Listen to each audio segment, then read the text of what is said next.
ọlọ́dún lọ́dún yẹ o ọlọ́dún lọ́dún yẹ o Wuse Odogun sọjọ́bí rẹ̀ o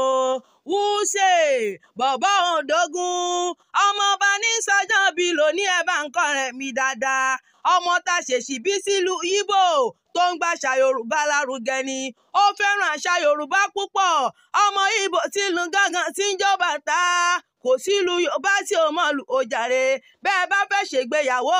àbọ́jọ́ ìbílẹ̀ fẹ́ ṣe ó yẹ bá ń pe Wuse kó kéré wọlé o ọmọ ọba ní bàbá ọba ní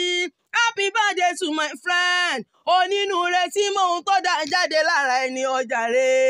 ọlọ́dún lọ́mọdún ẹ̀lọ́dún ọdún ayọ̀ lọ́mọ ṣe lágbára ọlọ́run ànímọ́lá sọ pèrègún ó mọ̀ ṣọdúnmọ́dún nínú owó ó mọ̀ ṣọdúnmọ́dún nínú ọlá ó mọ̀ ṣọdúnmọ́dún nínú ire gbogbo àti wá táyà rẹ̀ o ẹ̀ wá nírìhùn gbé sọnù bí ó ṣe bí ọmọ Wuse